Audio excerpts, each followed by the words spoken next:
할렐루야. 혹시 더우시면은 에어컨 조금 올리셔도 되겠습니다.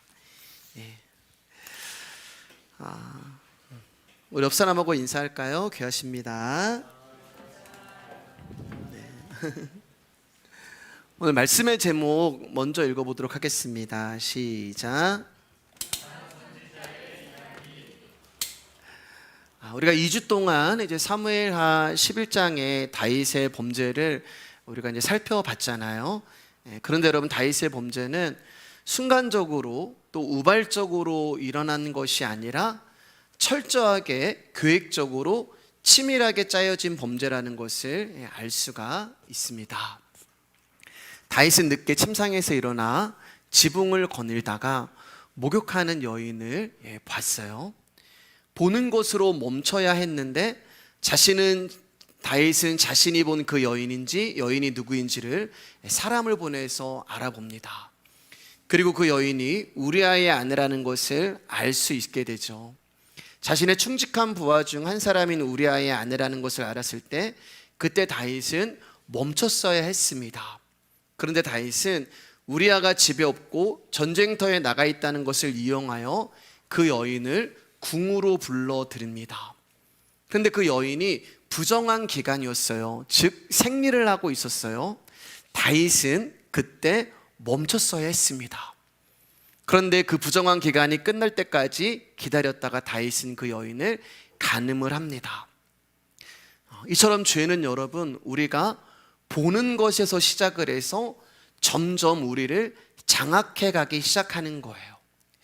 얼마의 시간이 지나자 그 여인이 임신했다는 소식을 듣게 됩니다.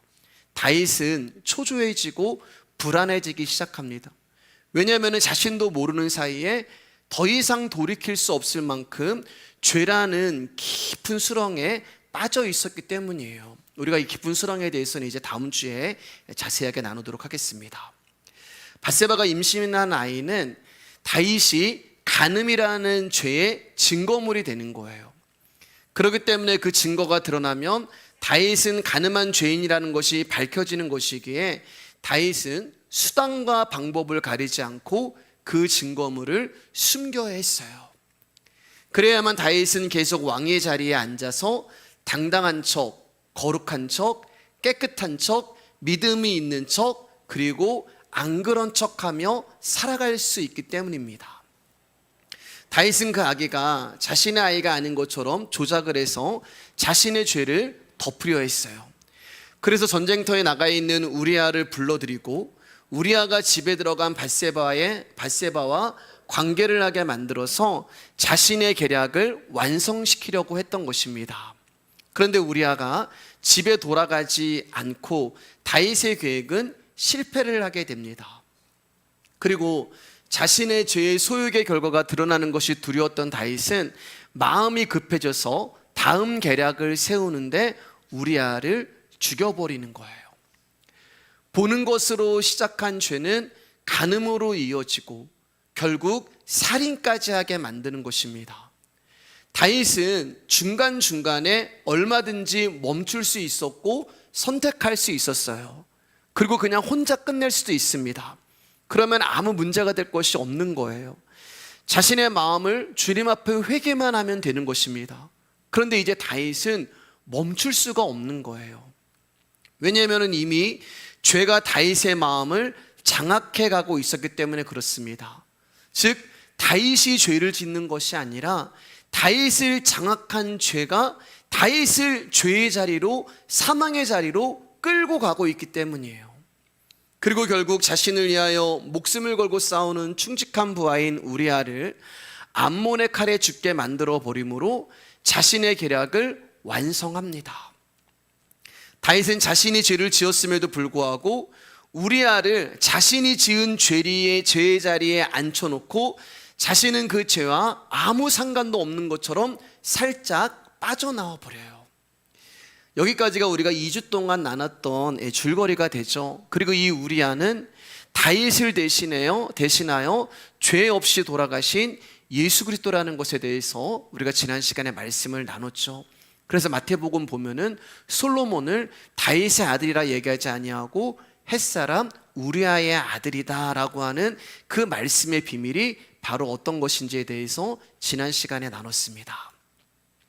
자, 그런데 여기서 죄가 끝나는 것이 아니라, 다윗을 장악한 죄는 여기서 멈추는 것이 아니라 계속해서 다윗을 움직이기 시작하는데, 이번에는 긍휼과 사랑의 모습으로 자신의 추악함과 교활함을 숨기며 천사의 모습으로 나타납니다. 우리아가 죽어 미망인이 된 밧세바를 다윗이 이제 자기의 아내로 맞이하게 되는 거예요. 다른 사람이 봤을 때 얼마나 훌륭한 왕이에요. 그래, 전쟁터에서 죽은 저 우리아 아내 밧세바 혼자 있는 저 사람을 왕이 저렇게 거둬들이는구나, 왕은 정말 사랑과 긍휼이 많은 사람이구나 라는 모습으로 이제 죄가 나타나기 시작합니다. 우리아가 죽어 미망인이 된 밧세바를 다윗은 자기 아내로 맞이하는 이유가 뭐예요? 그래야만 죄의 결과물인 악의가 자연스럽게 포장이 되기 때문에 그래요. 가늠한 자가 거룩한 척하고 있고요, 살인한 자가 믿음이 있는 척하고, 악한 자가 선한 척하고, 자기만 아는 자가 사랑과 긍휼이 많은 척하고 있는 것입니다. 그리고 이 모습이 바로 저와 여러분의 모습이 되는 거예요. 모든 사람이 가늠한 여인을 향해서 요한복음 9장을 보면 돌을 들고 찾아온 것처럼 다윗 역시 자신을 감추고 포장을 합니다. 죄는 그렇게 자신이 위상과 깨끗함을 위해서 서슴없이 증거인멸을 시도할 만큼 무서운 거예요. 때문에 저와 여러분들은 이 죄를 절대 이길 수 없는 것입니다. 아무리 다짐하고 결단을 하여도 저와 여러분은 이 죄 앞에 무릎을 꿇을 수밖에 없는 거예요. 그럼 어떻게 해야 되나? 이 부분도 이제 다음 시간에 나누도록 하겠습니다. 지난 시간에 말씀을 드렸지만, 죄는 사람에게 고통을 주고 사람을 힘들게 하는 요소를 가지고 접근하지 않아요.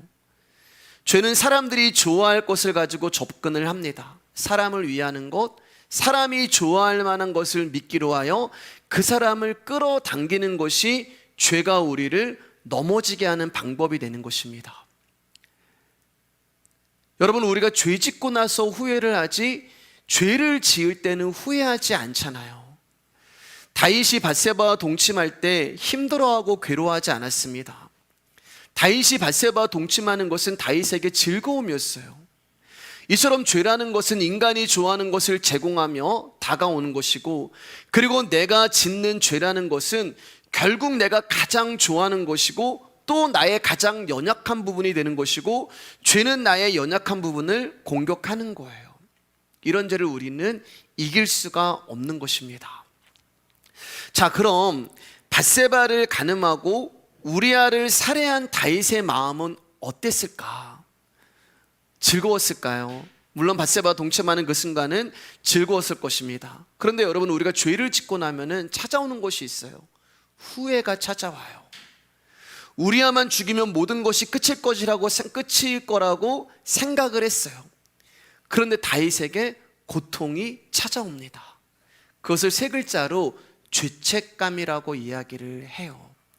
간음하고 살인하고 숨기고 감추고 겉으로는 아무렇지도 않은 것처럼 있었지만 다윗의 마음은 불안하고 힘들고 괴로웠어요. 근데 여러분, 이 죄책감이라고 하는 것은 하나님의 형상으로 지음받은 사람은 누구나 다 가지고 있는 감정이란 말이에요.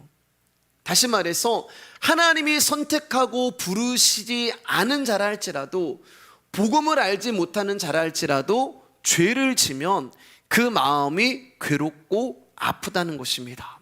로마서 2장 14절 15절입니다. 우리 말씀 나오면 크게 읽어주세요. 시작. 율법 없는 이방인이 본성으로 율법의 일을 행할 때에는 이 사람은 율법이 없어도 자기가 자기에게 율법이 되나니, 이런 이들은 그 양심이 증거가 되어 그 생각들이 서로 혹은 고발하며 혹은 변명하여 그 마음에 새긴 율법의 행위를 나타내느니라. 여기 율법 없는 이방인은 하나님을 알지 못하는 사람을 이야기하는 거예요. 다시 말해서 하나님이 부르시지도 않고 선택하시지도 않으시고 복음을 알지 못하는 사람들을 율법 없는 이방인, 율법을 받지 않는 이방인, 말씀을 받지 않는 이방인이라고 이야기를 합니다. 그런데 이들 역시 죄를 지으면 괴롭고 힘들다는 거예요. 왜냐하면 하나님의 형상으로 지음받은 모든 사람의 본성 안에는 양심이라는 것이 있기 때문에 그래요. 그러니까 하나님과 상관이 없는 사람들은 그 양심이 증거, 즉 기준이 되어서 잘못을 고발도 하고 변명도 하고 인간의 윤리와 도덕이라는 율법의 기능을 내 양심이 훌륭하게 해내는 거예요. 쉽게 말씀드려서 하나님이 택한 백성들은, 저와 여러분들은 말씀이 너는 죄인이야 라는 것을 고발하는 기준이 되는데, 하나님과 상관이 없는 자들은 율법을 받지 않았잖아요. 율법이 없는, 말씀을 받지 않은 이방인들은 그들의 양심이 그들 안에서 죄인이라는 것을 고발하는 율법의 역할을 한다는 말씀이에요. 그런데 이 세상 누구도 자기 양심대로 사는 자가 한 사람도 없어요. 우리가 흔히 야 양심에 찔려 이런 말을 하잖아요. 그런데 그것도 죄를 짓고 나서 하는 말이에요, 여러분. 죄 짓기 전에 양심이 찔려. 그러니까 내가 양심에 찔린다고 말을 하는 것은 내 죄가 드러나고 밝혀지고 나에게 불이익이 올 것 같으니까 미리 자기를 방어하고 포장하는 이기적인 자기 욕망인 자기 애와 자기 사랑일 뿐인 거예요. 우리 양심은 그런 존재예요. 그래서 성경이 사람의 양심에 대하여 정확하게 이렇게 말씀하십니다. 디모데전서 4장 2절이에요. 시작. 자기 양심이 화인 맞아서 외식함으로 거짓말하는 자들이라. 여기 화인 맞았다는 말은 여러분, 노예들이나 이렇게 볼 때 이렇게 불에다가 쇠꼬챙이를 달궈가지고 도장을 찍잖아요. 예, 낙인이라고 하잖아요. 이 낙인은 지워지지가 않는 거예요. 절대 변하고 절대 지워지지 않는 게 우리의 양심인데, 그러면 절대 변하고 지워지지 않는 우리의 양심은 어떤 상태예요?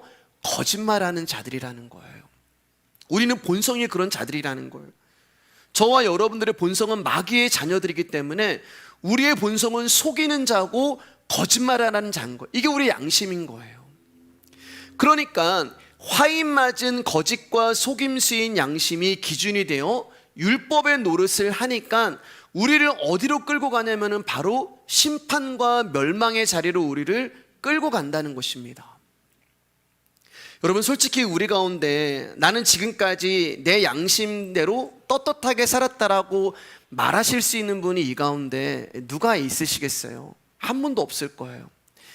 예를 들면 이제 그런 거 있잖아요. 우리가 TV를 보면은 어떤 가난 때문에, 어떤 질병 때문에 어떤 사람이 나오고 또 어떤 나라가 나오면 모든 사람들은 다 그분들을 보면서, 또 그 나라를 보면서 참 불쌍하다, 참 안 됐다, 아이고 저렇게 어떻게 사냐라고 생각을 해요. 그게 이제 양심의 증거가 되는 거예요. 그러면 양심은 그 증거가 이제 고발을 하는데 뭐라고 이야기하냐면은, 그럼 네가 도와줘. 내 안에서 그렇게 이야기하는 거예요. 그럼 네가 도와줘. 그거 착한 일이잖아요. 그리고 너 통장에 얼마 있잖아. 너 그거 다 털어서라도 도와줘. 그게 선한 일이고 좋은 일이잖아. 너 저 사람 불쌍하다며, 너 저 사람 안 됐다며. 그래서 내 안에 있는 양심은 자꾸 나로 하여금 어떤 일을 하라고 고발을 하고 송사를 하는 거예요. 그런데 우리 중에 그 양심의 고발에 온전히 반응하는 사람이 없다는 거예요. 왜냐하면 우리는 다 속이고 거짓말하는 자들이기 때문에 그래요. 물론 양심의 외침에 우리가 순종해서 도와주는 사람도 있고 도와주는 경우도 있어요. 그러나 그 경우도 나에게 어느 정도 손해가 안 되는 선에서 내가 한도 내에서 하는 것이지, 또 내 양심의 가책을 받지 않을 정도의 그 범위 내에서 내가 도움을 주는 것이잖아요. 그리고 우리 이런 변명을 해요. 야, 그럼 내가 내 소유를 다 털어서 저 사람 도와주면 나는 완전히 파산할 거예요. 그렇게 많이 나보고 하라고? 그렇게 되면은 나도 도움을 받아야 돼. 그리고 저 사람은 안 하는데 나는 이 정도라도 하잖아. 그러니까 나는 저 사람보다 훨씬 나은 사람이야. 그러면서 그렇지 않은 사람과 나를 비교하면서 스스로 그렇게 한 나에게 대단한 사람, 괜찮은 사람이라고 박수와 찬양을 보내는 거예요. 여러분, 양심이 하는 일을 한번 잘 보세요. 지금 율법의 일을 하고 있는 거예요. 스스로 고발하고, 스스로 변명하고, 스스로 죄인이라고 얘기하고, 스스로 괜찮다고 이야기하는 거예요. 내가. 말씀이 그 역할을 하는 게 아니고 내가 그 역할을 하는 거예요. 참 괜찮은 사람, 참 훌륭한 사람, 참 선한 사람이라고 이야기하면서 하나님 자리에 앉아버리는 것이 바로 우리의 양심이라는 거예요. 자, 그러면 아까 제가 질문 드렸잖아요. 다윗은 어땠을까? 다윗이 밧세바와 간음하고 우리아를 살인했을 때 다윗 안에도 양심이라는 게 있잖아요. 말씀이 얘기하는 게 아니에요. 다윗 안의 말씀을 제가 얘기하는 게 아니에요. 잘 들으셔야 돼요. 우리가 죄를 지면 우리의 양심이 우리가 괴롭단 말이에요. 그럼 다윗 안에 있는 다윗의 양심은 어땠을까? 시편 32편 3절 4절입니다. 우리 크게 한번 읽을까요? 시작. 내가 입을 열지 아니할 때 종일 신음함으로 내 뼈가 쇠하였도다. 주의 손이 주야로 나를 누르시오니 내 진액이 빠져서 여름 가뭄에 마른같이 되었나이다. 지금 다윗이 우리아를 죽이고 나서 그 자신이 지은 죄로 인하여 지금 많이 힘들어하고 많이 괴로워하고 있음을 볼 수 있어요. 이게 죄책감이 가지고 나온 우리의 그런 결과가 되는 거예요. 내 양심의 가책을 받아서 신음만 나올 만큼 자신의 죄로 다윗은 지금 뼈가 쇠하고 진액이 다 고갈된 것 같은 고통을 겪고 있는 거예요. 여러분, 우리가 이 시편 말씀만 보면은 이런 마음이 들 수도 있어요. 아이고, 다윗이 자신이 지은 죄를 회개하고 있는구나. 얼마나 아팠으면, 얼마나 자신이 지은 죄를 후회하고 회개하면은 이렇게 고백을 할까? 참 불쌍하다라고 생각을 하실 수가 있는데, 여러분, 그러면 여러분들은 다윗의 그 연극에, 다윗의 모습에 속고 계시는 거예요. 그리고 이 모습은 바로 저와 여러분의 모습이 되는 것입니다. 여러분, 다윗은 지금 말씀 앞에 회개하고 말씀으로 인하여 반응하고 말씀으로 인하여 돌이키는 것이 아니라 하나님이 택하지도 않은 사람, 율법을 받지 않았음에도 불구하고 그들 안에 있는 양심으로 그들이 죄를 지었을 때 괴로웠던 것처럼 다윗 역시 지금 말씀이 아닌 자신의 양심에 자신의 지은 죄가 찔려서 괴로워하고 있는 거예요. 그러니까 이 모습은 지금 하나님을 알지도 못하는 사람이 죄를 지을 때 괴로워하고 있는 그 모습이라는 거예요. 괴로운 거예요. 우리아를 죽였잖아요. 지금 아기가 막 태어나려고 하잖아요. 간음을 했잖아요. 고통스러운 거예요. 그래서 하나님 앞에 나와서 회개를 합니다. 하나님, 제가 잘못했습니다. 하나님, 제발 이번 기회만 잘 넘어가게 해주세요. 하나님, 제발 이것만 드러나지 않게 해주세요. 그러면 하나님, 제가 다시는 이런 죄를 짓지 않겠습니다. 그리고 주님, 제가 지은 죄를 예수님의 보혈로 씻어주세요. 예수님의 이름으로 기도합니다. 아멘. 이게 다라는 거예요. 죄를 지을 때 아팠던 모습이고, 그리고 그 죄를 가지고 다윗이 지금 이렇게 회개하는 거예요. 이게 끝이에요. 다윗은 밧세바와 간음을 하고 우리아를 살인한 그 죄로 인하여 괴로웠어요. 그런데 그 힘듦은 다윗 안에 있는 본성이라고 하는 양심으로 인하여 아프고 힘든 것이지, 하나님의 말씀에 나의 죄를 비추어서 힘들고 괴롭고 아픈 것이 아니라는 거예요. 그러니까 내가 힘드니까 회개하는 거예요. 여러분, 제 말씀 한번 잘 들어보세요. 내가 힘드니까 회개하고, 내가 아프니까 회개하고, 내가 고통스러우니까 회개하는 거예요. 그러니까 아프고 힘들고 고통스러운 나에게서 좀 벗어나고 싶어서 회개를 하는 거예요. 그게 뭐예요, 여러분? 여전히 자기예요. 여전히 자기 사랑이에요. 여전히 자기 의예요. 여러분, 제가 이런 것은 회개가 아니라고 뭐라고 말씀드렸어요? 반성이라고 말씀드렸습니다. 반성하고 있는 거예요. 왜냐하면 회개는 내가 하고 싶은 대로 하는 것이 아니라요, 회개는요, 회개를 받으시는 분이 원하는 것을 하는 게 회개예요. 처음에는 양심에 찔려 괴롭고 힘들고 아팠어요. 그런데 시간이 지나갈수록 다윗은 자기가 지은 죄에 대하여 무뎌집니다. 우리아가 죽었더라 지난 시간에 봤잖아요. 그 편지를 봤을 때 여러분, 다윗의 마음이 얼마나 괴로웠겠어요. 얼마나 고통스럽겠어요. 어쩌면 그날 하루 종일 정말 눈물을 흘리면서 우리아에게 미안한 마음과 자신이 지은 죄 때문에 고통 가운데 그 하루를 보냈을 거예요. 근데 그 다음 날은, 만약에 24시간 그 전날에 그랬다면 그 다음 날은 아마 23시간 59분, 그 다음 날은 23시간 50분, 그 다음 날은 21시간 19시간, 점점 자기가 죄를 지었을 때 하루 종일 자신이 지은 죄를 생각하며 후회됐는데, 어느 날부터 이제는 아침 저녁으로 후회를 하고, 어느 날에는 아침에만 생각이 나고, 이제는 2, 3일에 한 번씩 생각이 나고, 이제는 한 달에 한 번씩 생각이 나고, 이제는 1년에 한 번씩 생각이 나고, 이제는 자신이 지은 죄가 생각이 나지 않을 정도로 죄에 대하여 무감각해지고 별로 대수롭게 여기지 않는 거예요. 처음에는 이렇단 말이에요. 여러분, 우리가 죄를 지면 다 이래요. 3절 4절 말씀 우리의 모습이 나와요. 근데 시간이 지날수록 우리는 우리가 지은 죄에 대하여 무감각해지고 무뎌지고 이제는 별로 대수롭지 않게 여깁니다. 왠지 아세요, 여러분? 아무런 일도 일어나지 않기 때문에 그래요. 왜 불안하고 왜 두렵고 왜 무섭냐면은 혹시 누가 알까봐, 혹시 내가 지은 죄가 누군가에게 들통이 났을까봐, 내가 밧세바를 간음하고 우리아를 죽인 것을 누가 혹시 알까봐. 처음에는 두려운 거예요. 눈치를 보는 거예요. 하나님이 두려워서가 아니라 사람이 무서워서, 사람이 두려워서.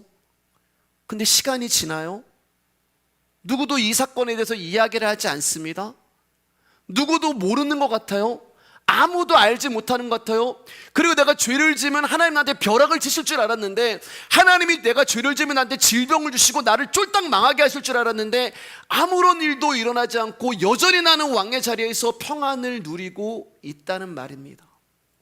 처음에는 걱정도 되고 불안도 되고, 그러니까 하나님 앞에 더 엎드리는 거예요. 죄를 지면 하나님 앞에 더 엎드려요. 더 신앙생활을 열심히 해요. 혹시 어떻게 될까 봐. 그런데 시간이 지나도 아무 일도 일어나지 않고 편안하자 내 안에 있는 양심이 이제 스스로 재판관이 돼서 나에게 땅 하고 판결을 내리는 거예요. 뭐라고요? 하나님이 너를 용서하셨어. 여러분, 우리가 하나님 음성 듣는다는 그걸 통해서 얼마나 사람의 음성을 하나님의 음성으로 생각하는지 모르겠어요. 저도 선교단체에서 여러분 그 4년 5년 동안 풀타임 간사하면서 수도 없이 하나님 음성이라는 거에서도 훈련하고 듣는 거 해봤습니다. 근데 어느 날 보니까 제 음성을 하나님 음성이라고 제가 저에게 이야기를 하더라고요. 하나님 너를 용서하셨어. 그래도 하나님 너를 사랑하셔. 그래도 하나님 너를 포기하지 않으셔. 아무 일도 나에게 일어나지 않자 내 안에 있는 양심이 나에게 스스로 판결을 내리는데, 하나님이 나를 용서해 주셨구나. 하나님이 나의 회개를 받아주셨구나. 하나님이 나의 기도를 들어주셨구나라고 생각을 하는 거예요. 그러면서 자신이 스스로 하나님의 용서와 긍휼을 재판관이 되어 자신에게 선포하는 것입니다. 여러분, 다윗의 모습이 아니잖아요. 우리의 모습이잖아요. 다윗은 하나님이 그래도 자신이 하나님의 마음에 합한 사람이고 왕이기 때문에 그래도 하나님이 나를 용서해 주시는 거구나. 아, 그래도 내가 지금까지 내가 모태신앙으로 지금까지 왔는데, 내가 목사인데, 내가 그래도 개척을 하고 지금까지 왔는데 하나님이 이거 그냥 봐주시는구나, 하나님이 그냥 덮어주시는구나, 용서해 주시는구나, 하나님이 이런 은혜를 주셨구나. 다윗이 그렇게 생각을 하는 거예요.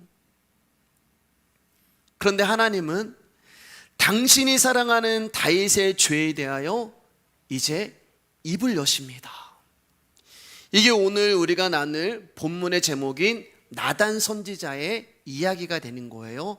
그럼 나단 선지자가 뭐라고 다윗에게 이야기를 하는지 우리 6절 말씀 1절부터 6절까지 읽을 때요, 한 절은 형제님, 한 절은 자매님 한번 읽을게요. 형제님부터 읽겠습니다. 시작.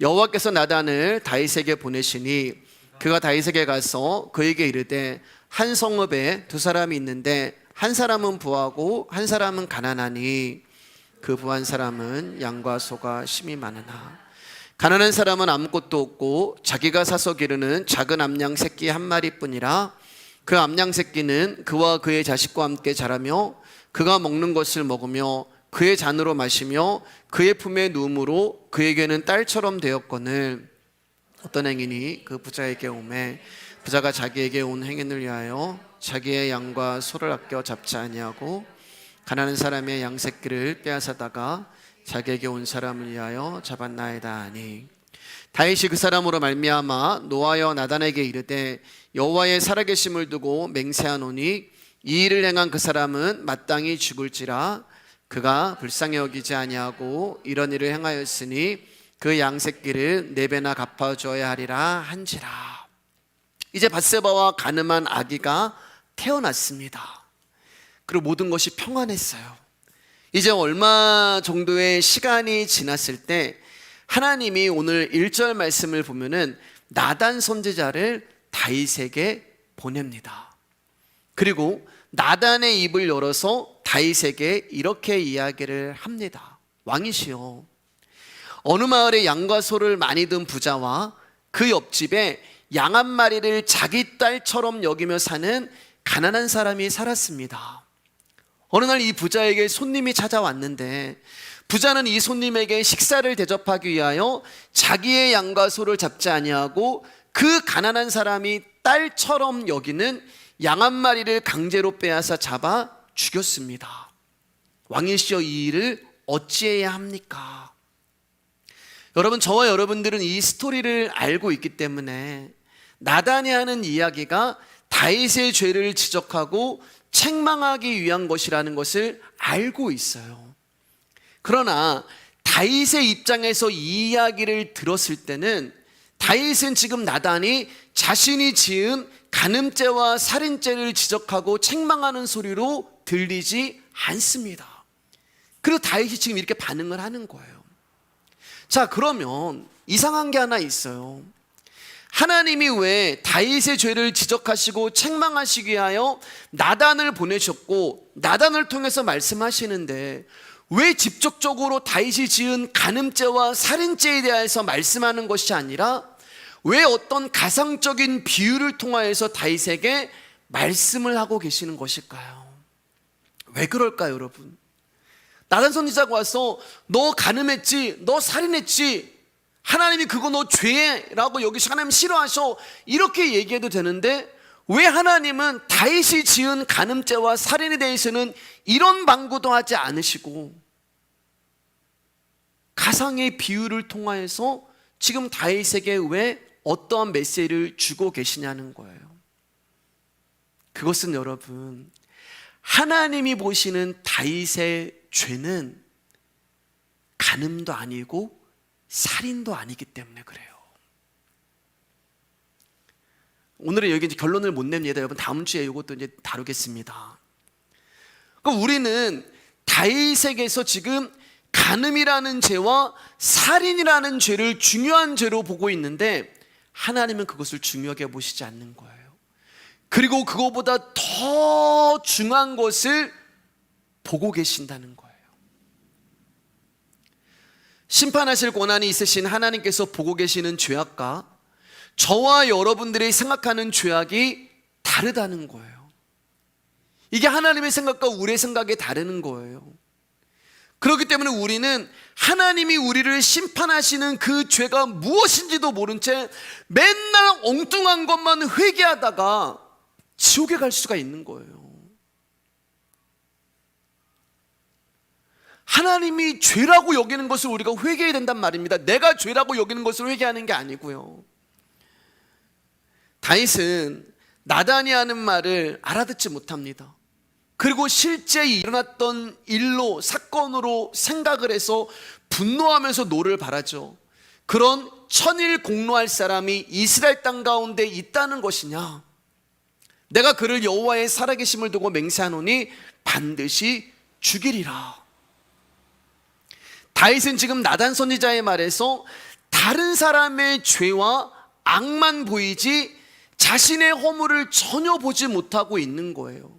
이게 다윗의 무지고 저와 여러분의 무지입니다. 만약 여러분 나단 선지자가 지금의 말이 아니라 다윗에게 어떤 사람이 이웃의 여인을 범하고 그 남편까지 죽여버렸습니다, 어떻게 해야 할까요? 라고 다윗에게 말했다면 다윗은 어떤 반응을 보였을까요? 다시 두려웠을 거예요.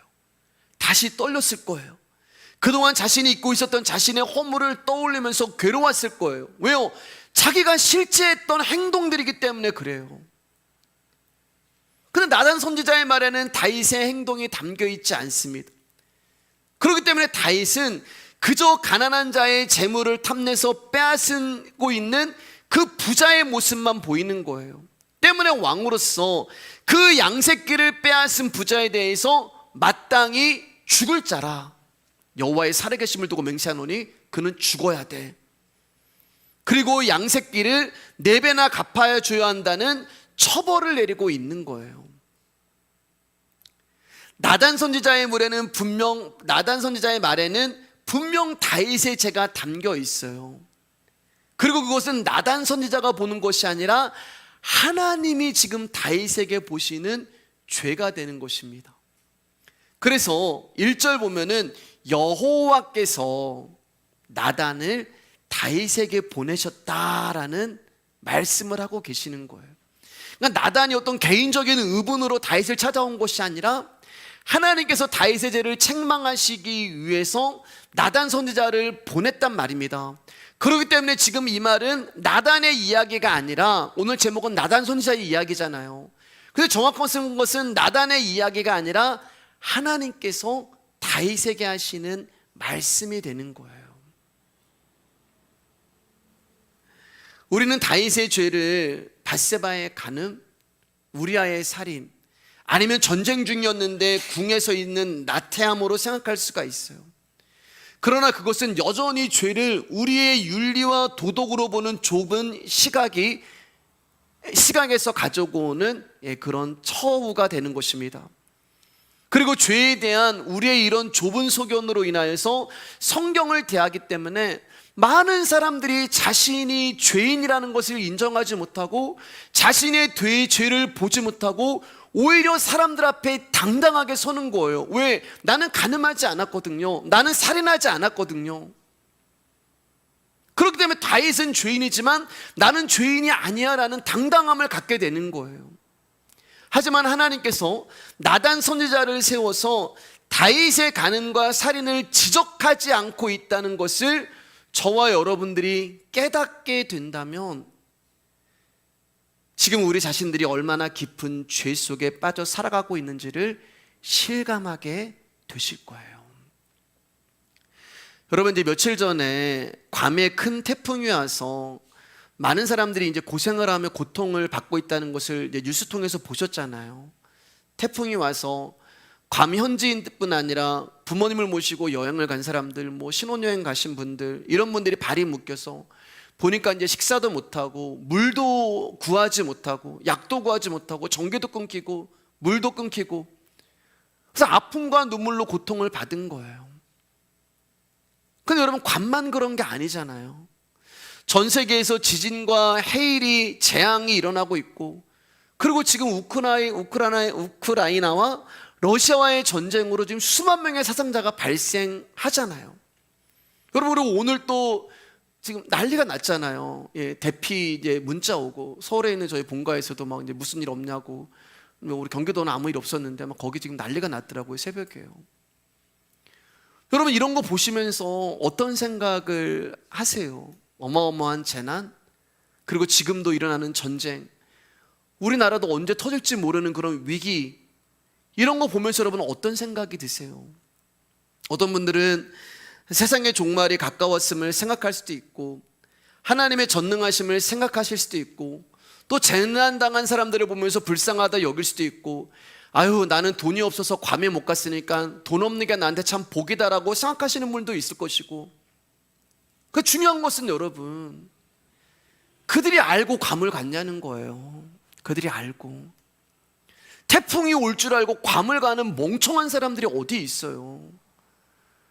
그들이 알고 재난과 해일이 있는 거기에 있었냐는 거예요. 그들이 알고 전쟁이 있는 그 나라에 있었냐는 거예요. 그것을 안다면은 그곳에 있지 않겠죠. 그런 멍청이가 어디가 있어요? 중요한 것은 누가 아냐는 거예요. 누가.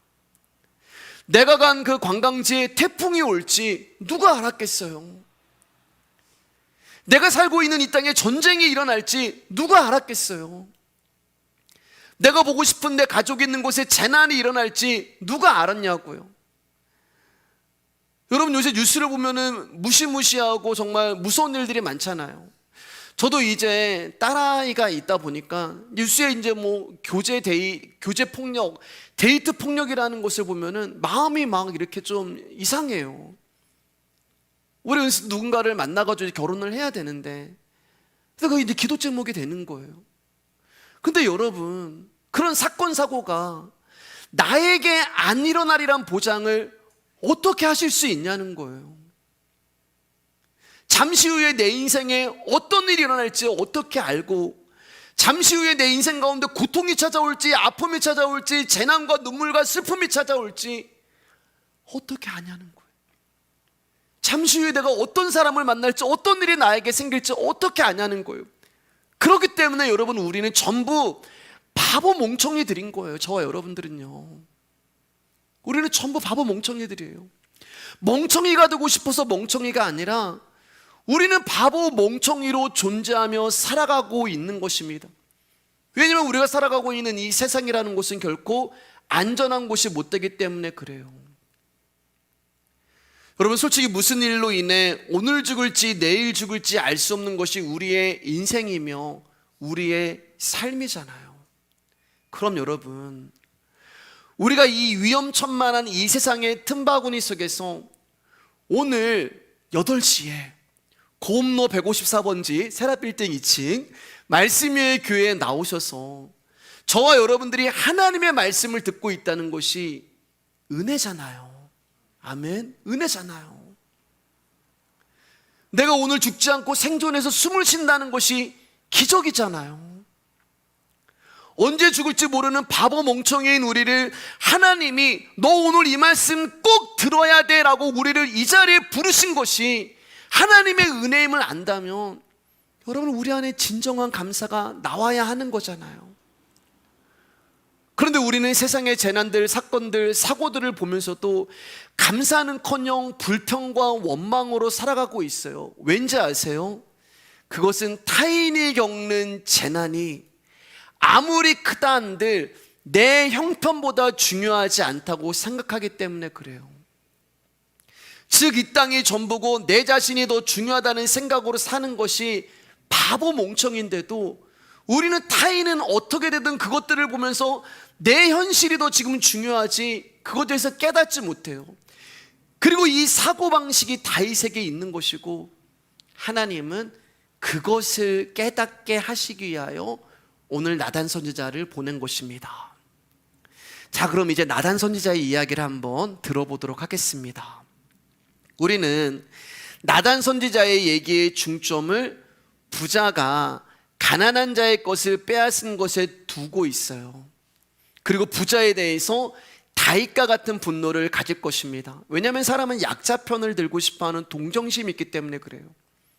그런데 여러분, 그렇게 되면 우리가 다윗처럼 분노하고, 그렇게 되면 우리 역시 다윗처럼 내 자신의 악함이 무엇인가를 놓치게 되는 거예요. 왜냐하면 저와 여러분들은 가난한 사람의 것을 빼앗은 경험이 없기 때문에 그래요. 또한 설사 가난한 자의 것을 빼앗은 경험이 있다 할지라도 내가 남의 것을 빼앗았구나라는 양심의 가책은 내가 적어도 받았기 때문에 그래요. 그런데 아까도 말씀드렸듯이 하나님은 우리의 생각과 시선과 다른 것을 보십니다. 우리가 보지 못하는 더 중하고 더 다른 악함을 보시고 다루시길 원하시는 거예요. 자, 사무엘하 12장 3절입니다. 한번 크게 읽어주실까요? 시작. 가난한 사람은 아무것도 없고 자기가 사서 기르는 작은 암양 새끼 한 마리뿐이라. 그 암양 새끼는 그와 그의 자식과 함께 자라며 그가 먹는 것을 먹으며 그의 잔으로 마시며 그의 품에 누움으로 그에게는 딸처럼 되었거늘. 이 구절이 나단의 이야기를 이해할 수 있는 핵심 구절이 되는 거예요. 가난한 자에게 있어서 암양 새끼는 단순한 재산이 아니고 자식과 같은 존재였어요. 그러므로 양새끼를 잃는다는 것은 자식을 잃어버리는 것과 같은 아픔을 겪어야 하는 것입니다. 재산을 억울하게 뺏겼다면 분노가 일어나겠죠. 그러나 자식을 잃어버리면 분노가 일어나는 것이 아니라 아픈 거예요. 그 아픔이 이 가난한 자의 마음을 차지해버리는 거예요. 양새끼를 잃은 가난한 자의 마음이 바로 아픈 거예요. 그러니까 결국 부자는 자식처럼 여긴 양새끼를 빼앗긴 가난한 자의 아픔을 모르는 거예요. 왜냐하면 타인의 아픔보다 내가 손해보면 안 되는 것이 더 중요하기 때문에 그렇습니다. 이게 다윗이란 말이에요. 그리고 하나님은 지금 그것을 보고 계시는 거예요. 목사님, 다윗에게 그런 악이 있었나요? 있었어요. 밧세바를 범한 것이 바로 그것이고 우리아를 죽인 것이 바로 그것입니다. 다윗은 밧세바를 범하면서 사랑하는 아내를 빼앗기는 우리아의 심정을 생각하지 않은 거예요. 나만 좋으면 돼. 나만 즐거우면 돼. 다른 사람이 어떻게 되든 상관없다는 다윗의 사고방식이 우리아는 얼마나 힘들까? 내가 이렇게 하면은 우리아는 얼마나 괴롭고 얼마나 아플까라는 생각을 하지 않은 거예요. 이처럼 밧세바를 범한 것을 우리아가 알았을 때 우리아의 아픔에 대해서는 생각하지 않고 자기의 쾌락과 만족을 위해 좋은 대로만 행동하는 것, 이게 지금 하나님이 다윗에게 보시는 악함이 되는 것입니다. 간음이 바로 이런 악함에서 튀어나오는 흔적이 되는 거예요. 그래서 우리아를 아무렇지도 않게 죽이는 거예요. 우리 사무엘하 11장 26절입니다. 시작. 우리아의 아내는 그 남편 우리아가 죽었음을 듣고 그의 남편을 위하여 소리내어 오니라. 보세요 여러분, 밧세바가 남편 우리아가 죽었다는 소식을 들었을 때 즐거워하지 않았어요. 기뻐하지 않았어요. 아, 이제는 나는 다윗의 아내가 되는구나라고 그렇게 환호성 지르지도 않았어요. 자신의 남편이 죽었을 때 애곡을 한 거예요. 소리 내면서. 왜요? 밧세바의 마음이 아픈 거예요. 남편을 잃은 그 슬픔이 너무나 큰 거예요. 그런데 마찬가지로 다윗은 우리아를 죽음으로 내몰면서 남편을 잃게 되는 여인의 슬픔에 대해서 여전히 모른 척하고 도외시한 채 단지 자신의 명예와 자신의 위상을 지키는 것에만 관심을 두고 있는 거예요. 나만 좋으면 돼. 나에게 좋은 것이라면 타인이 아픔이 되건 슬픔이 되건 죽음이 되건 필요 없어. 상관없어. 그 이야기를 하나님이 나단 선지자를 통하여서 다윗에게 들려주시는 것이고, 하나님은 이것을 죄로 보시고 악으로 보고 계시는 거예요. 간음한 것보다, 살인한 것보다 다른 사람의 마음을 슬프게 하고 다른 사람의 마음을 아프게 하는 이 죄와 악을 하나님은 더 크게 보고 계시는 거예요. 여러분은 간음이나 살인과 같은 행위에 대해서 자유로울 수 있습니다. 정당한 마음을 가지실 수 있으실 거예요. 왜냐하면 그런 행위를 하지 않기 때문에요. 그러므로 다윗보다 낫다는 생각을 하실 수도 있어요. 하지만 하나님이 우리 가운데 말씀하시는 이 나단 선지자의 메시지에 담겨있는 악함에 대해서는 솔직히 저와 여러분도 다윗과 같은 악한 자라는 고백을 할 수밖에 없잖아요. 바리새인들이 자신들의 악함을 볼 수 없었던 이유는 자신들의 행위에서 그 죄를 찾으려고 했기 때문에 그렇습니다. 율법을 지키고 깨끗한 자로 살았기 때문에 그들은 자신들의 행위에서 어떤 죄도 찾을 수가 없었어요. 주일 지키고 11조 하고 내가 이렇게 하나님 앞에 예배하고 사랑하고 그러다 보니까 나보다 깨끗한 자는 없다는 우월감을 가지고 있었던 것이고, 그것을 가지고 다른 사람을 무시하고 다른 사람을 비판하고 다른 사람을 판단하는 그 자리에 서게 되는 것입니다. 그러나 죄는 보이지 않죠. 왜요? 우리 안에 있기 때문에요. 죄는 밖에서 찾을 수 있는 게 아니라고 말씀드렸잖아요. 그래서 죄를 피할 수 없는 게 내 안에 죄가 있기 때문에. 그런데 바리새인들은 자신 안에 있는 죄를 향하여 말씀하시는 예수님의 말씀에 귀 기울인 것이 아니라, 내가 뭐 잘못했는데, 내가 이것도 하고 저것도 하고 이것도 하고 저것도 했는데 왜 내가 죄인이야? 라고 하는 예수 그리스도의 그 말씀을 잔소리로 듣고 예수 그리스도를 인정하지 못하고 예수님을 십자가에 죽여버린 거예요.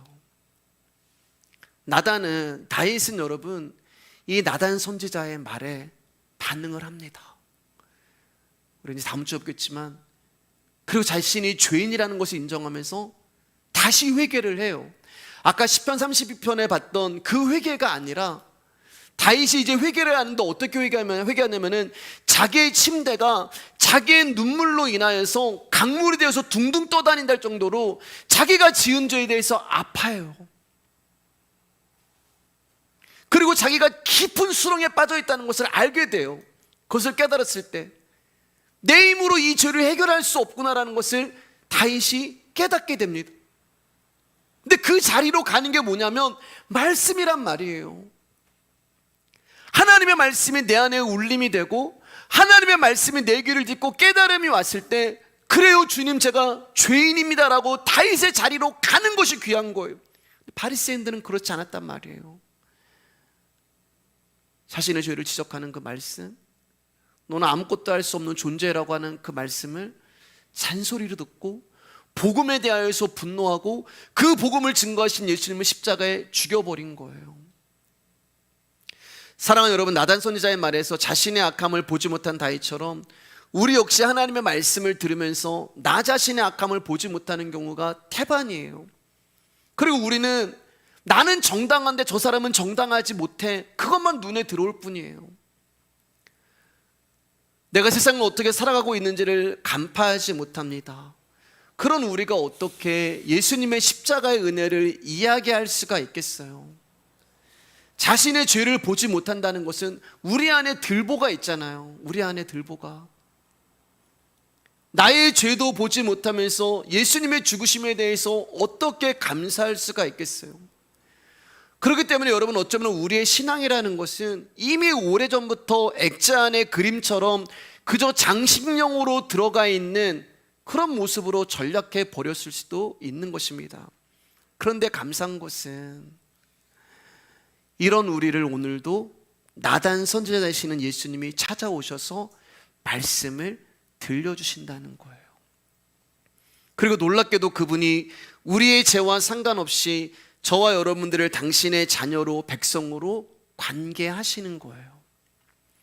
구원은 여러분, 죄가 있냐 없냐로 받는 것이 아니에요. 구원은 하나님과 관계가 있는가 없는가로 이루어지는 것입니다. 우리 마태복음 1장 21절입니다. 이제 읽으면서 말씀 정리할게요. 시작. 아들을 낳으리니 이름을 예수라 하라. 이는 그가 자기 백성을 그들에 대해서 구원할 자이심이라 하니라. 제가 안타까운 것은 몇 번 말씀드렸지만, 우리가 예수님 하는데 예수님의 이름의 뜻이 뭐예요? 라고 물어보면 대답 못하는 사람들이 태반이에요.